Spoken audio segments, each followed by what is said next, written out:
Hey friends, Jamie here. You know, most people will never see $100,000 in their checking account, and it's probably because this one big mistake that I'm going to expose in this video. So there was a time in my life when I was making about $50,000 a year, but my money was disappearing as fast as I could make it.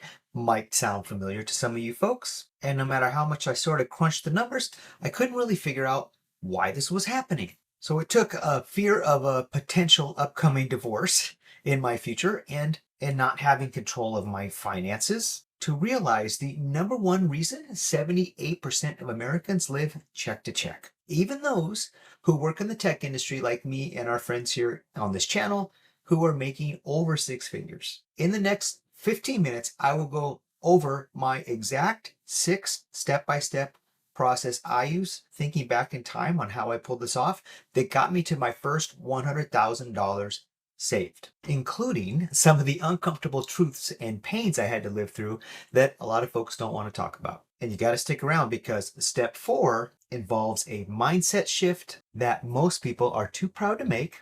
Let's be honest, but it's the difference between staying broke and building and maintaining long-term wealth. So let's go back in time to about 2012. I was making about $50,000 a year working as a graphic designer, and I was kind of stuck in this job for 6 years. It had a glass ceiling, I was going nowhere, and it was just production work. I essentially had zero savings in my particular name tied right to my social security number, despite making a not great income, but not a terrible income either. And I was trying to claw out of a financial major setback I had in about 2008. So it just seemed like, where's the money going? It's coming in, it's coming out. I was married at the time with my ex, and despite having all kinds of conversations with her, I just was like, what is going on? I'm working my ass off and nothing is accumulating until when I finally knuckled under and logged into my own account and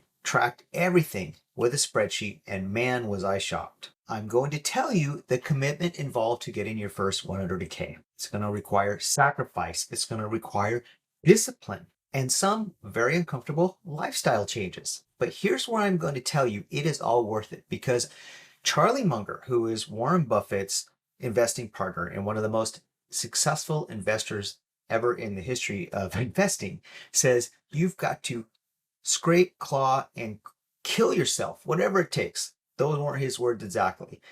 I'm paraphrasing. To get yourself to your first 100K, no matter what. Why? Because this is when compound interest kind of starts kicking in, and you can start having your money make you lots more money over time. It's a critical milestone. So let's talk about how you can get there using the way I did it. There's a lot of ways to do this. This has worked for me, and I hope it's helpful for you to learn. Step one, you have to take complete control over your finances. Now, this is where you're thinking, duh, of course I need to have control over my finances, but you would be shocked because now that I work in fintech, which is financial technology, I interview a lot of people about their financial health and patterns. And you know what? A lot of folks, just like me, let some other person control their finances. Wives are letting their husbands do all the bills. Husbands are letting their wives do all the bills. Boyfriends are letting their girlfriends do all the bills. Partners are letting their partners do all the bills. The point I'm making here is oftentimes you are getting a paycheck, right? Oh, some other trusted person in my family is just going to handle the bills because that's the way it's always been. That's the way I grew up. My parents, loving, wonderful parents, were married 62 years. My dad made the money. He worked for IBM, and the checks went into the account, and mom did all the household finances. Dad doesn't even know how to write a check practically. So to me, that was normal. When I was married to my ex-wife, it's like, yeah, this is fine. This is no big deal. This is how this goes. Until one time I was like I was saying, this is crazy. There's nothing saved. I'm working constantly. And I was freelancing at the time. And so I was making, with my addition to my $50,000, I was probably making on a good year about $80,000 or $70,000 to $80,000 a year because my freelance money was coming in. So finally I confronted my ex and I was like, hey, can we talk about this? I don't understand what's going on. And then she was kind of hand wavy and wishy-washy about the reasons. Money, just life is expensive. Oh, you don't understand. We're paying off this and that. And I was like, okay, I didn't want to fight with her, go nuclear, have a nuclear war with her. So I kind of let it go. But we were using my account in my name. So that's one good thing. She had a different password though.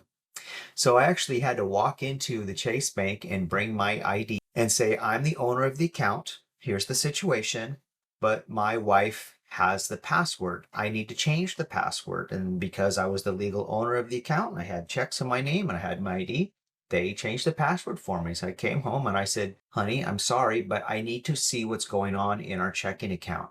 I have to reconcile in my brain why all this money that I'm making and you're making too. You're making more than me. Why are we check to check? Why is nothing being saved? And then I saw in the checking account register all these wires out of the account, $1,000, $2,000, $3,000 being wired out of the account. I'm like, where are these wires going to? So I had another reconciliation meeting with her, trying to be calm because, it's your wife. You don't want to fight too much. And I finally found out that she was wiring some money out for gambling things. So she had kind of a gambling issue, and she had these other reasons for it. And I didn't let it explode into a dramatic issue. I was trying to be very calm and very understanding, even though inside I was like, oh my God, 6 years of all this money gone that I've been trying to save. But I told her, okay, I have changed the account.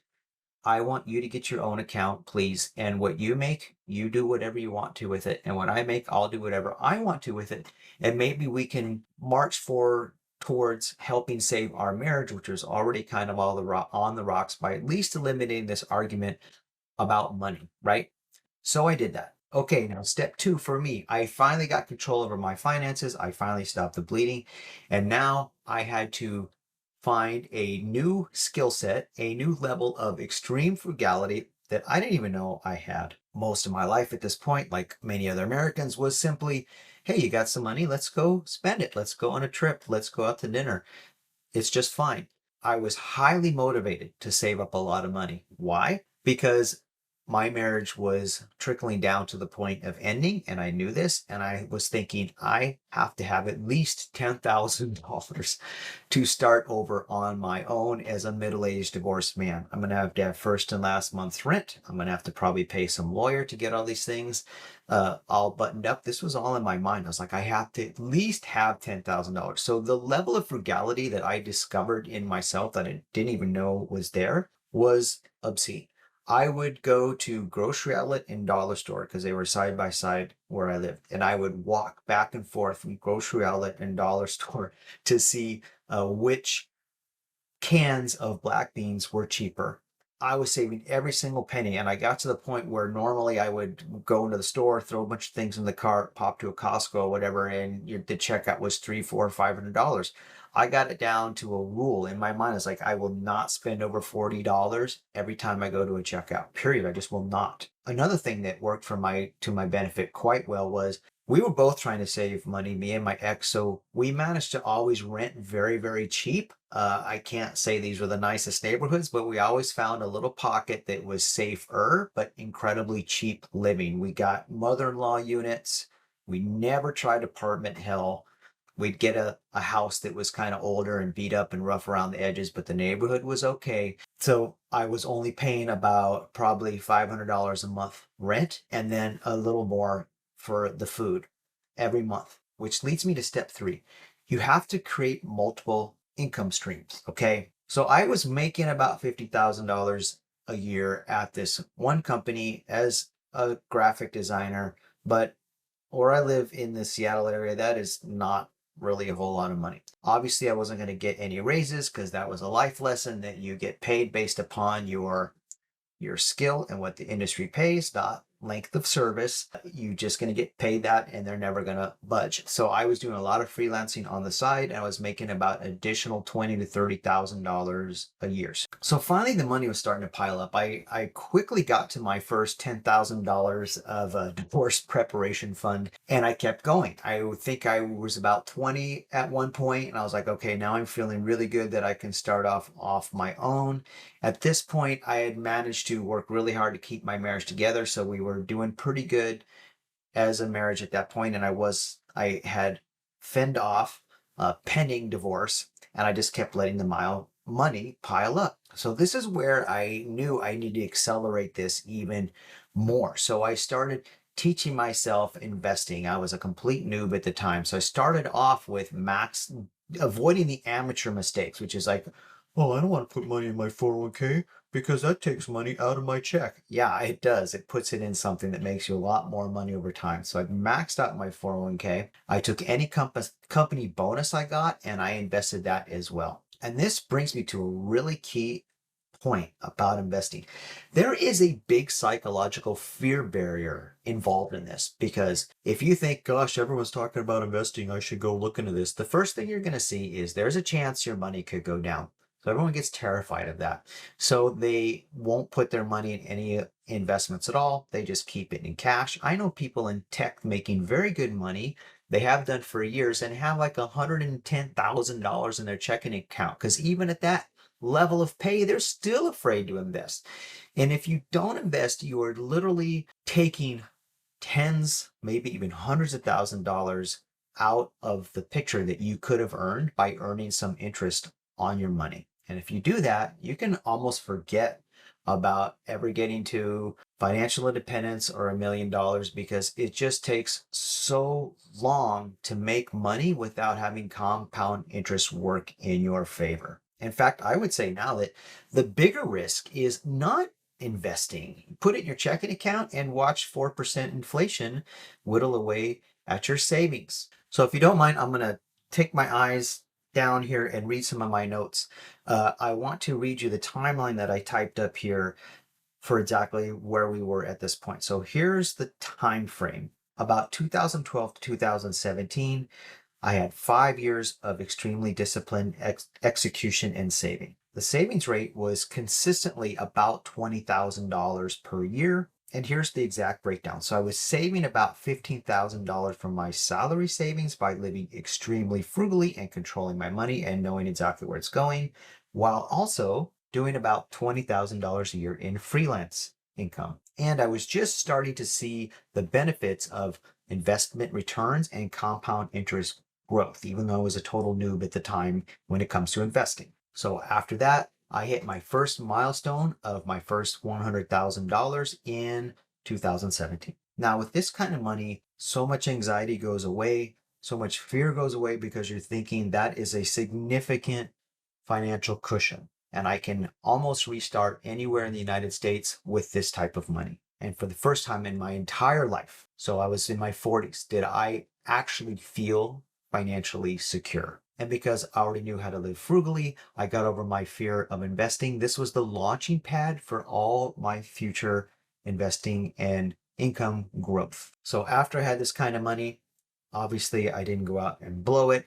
This was simply sort of the college of life that prepared me for the next level. I believe the truth about building wealth is it's not about earning more per se, it's more about controlling what you have. I think there's 4 pillars that actually work here. One is complete financial control.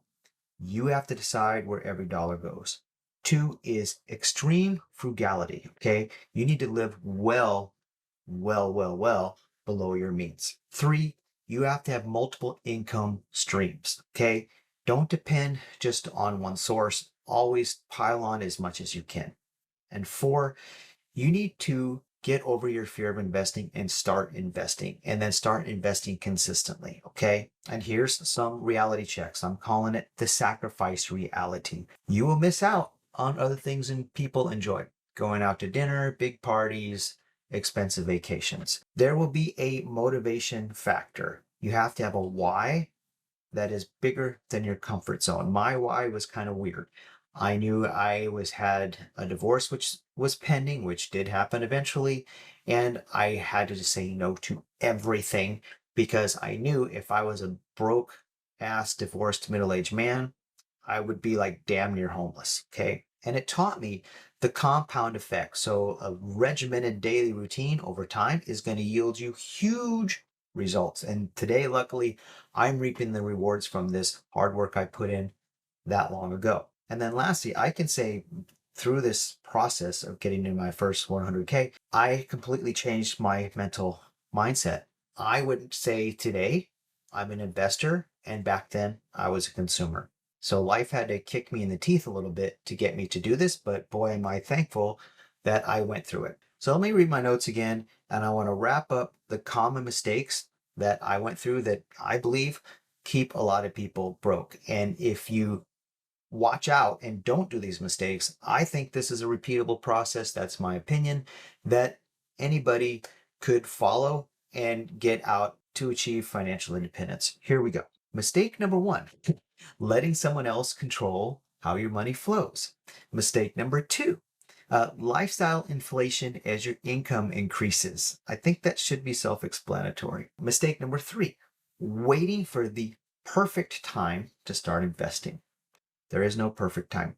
You have to start doing it, accept the fact that do it as young as you can. That would be the perfect time. Don't wait to your 40s like me. Mistake number four, spending raises before maximizing the savings rate. What does that mean? You get a raise, you start buying more crap instead of investing those raises you get from your company or your side hustle money. Mistake number five, comparing your inside struggle to others' outside appearance. In a nutshell, don't worry about looking wealthy. A lot of people who look like they have nothing are millionaires, and you'll never know. Mistake number six, people are not treating their wealth building like a business. This is key. I do side hustles. I have my normal job, but I actually think my small business is my investing and building my nest egg. That is kind of, I am the entrepreneur of that. That's the way I look at it. So I would encourage you to do that as well. So here's something I'm kind of proud of. Here's a reality check for you. Most people making 100K have less saved up that I pulled off in 5 years, making only 50K with some freelance money on the side. So to make this video useful to you, I have an action plan for you. Let me read it. Week one, figure out how to take complete control over your money. Open your own accounts and start tracking everything. You feel me? Month one, start cutting your expenses ruthlessly. Aim to live on 60% of your income. Do what I did. Rent filthy cheap, shop at the dollar store. Month three, open investment accounts, start figuring out how this game of investing works. Just download Robinhood, get it on your phone. It's free. Figure out how to put $10 into something. Start watching a boatload of YouTube videos about stocks, investing for basics, and just do something to get over the fear. This is an extremely low cost time investment, doing a little bit of research and getting Robinhood on your phone, and an extremely low cost investment right now because you're only going to start off with 10, $50 and see how it goes. You are learning the ropes. You are learning how to swim in the deep end, and this is how you get started. So you have to do this in this stage. Month six, start tracking things. Start evaluating your progress. Start learning from your mistakes and doubling down on your wins.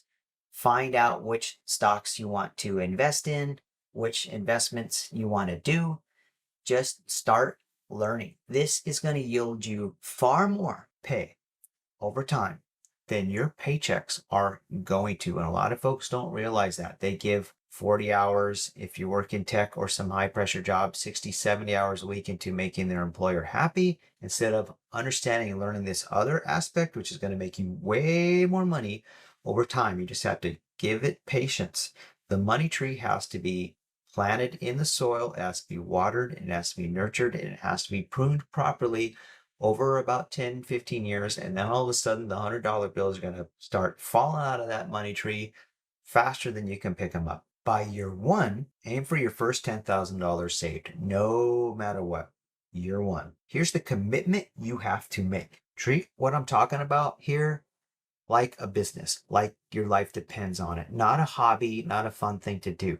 You have to have your why that is so profound that it's going to motivate you to work on this every single day. The rewards will be worth it. And finally, you have to have some patience. The money tree takes time to grow. Give yourself 3 to 5 years of repeating this process, and you're going to see some very impressive results. Don't throw in the towel after 1 month because something happened and your stocks went down a little bit. Stick with the program. Okay, to wrap this up, here's some closing calls to action. The promise has been delivered. You now have the exact roadmap I used to build my first $100,000. Here's the reality check. This information is useless without you taking action.